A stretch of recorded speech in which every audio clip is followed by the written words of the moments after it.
जनी कर तू तराई तो से फार न रोकाई ओहि जे भक्सल हर जइबे बाबू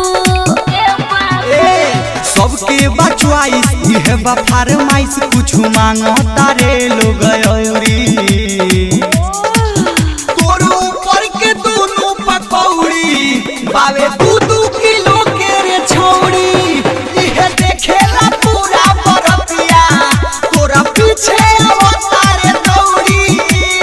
आई दादा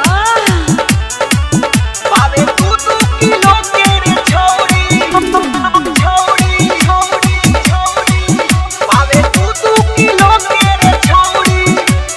ललचा रिकॉर्डिंग स्टूडियो गोपालगंज। सुनो ये बाबू ढेला ढोढ़ी पन फेंको आइल बाड़ो तो चुपचाप देखो हाँ हाँ सुनाए जान आजू के हमर बतिया इहाँ के लइका संगे काटे पड़ी रतिया जोरे द गोरी अपन पारा पारी जोरे द गोरी अपन पारा पारी छूटाया अपन चौड़ी तोर ऊपर के दोनों पकौड़ी बावे 2-2 किलो के रे छौड़ी इहे देखेला पूरा बरतिया तोरा पीछे अवतारे दौड़ी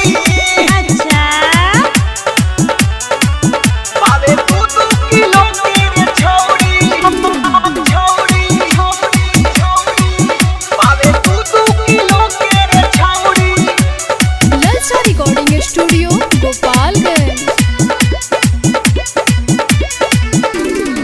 सुनो ए बात सच परदेसी पिया कितनो गलई बदल गली नहीं है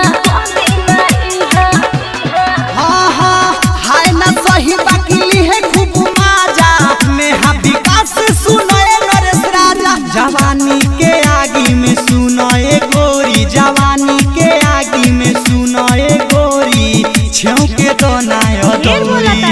तोर ऊपर के दोनों पकौड़ी बावे 2-2 किलो के रे छौड़ी इहे देखेला पूरा बरतिया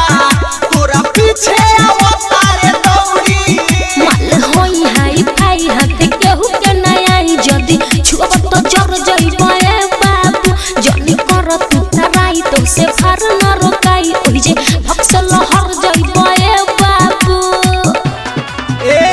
सबके बचवाई इहे बा फरमाइश कुछ मांगो तारे लोग औरी तोर ऊपर के दोनों पकौड़ी बावे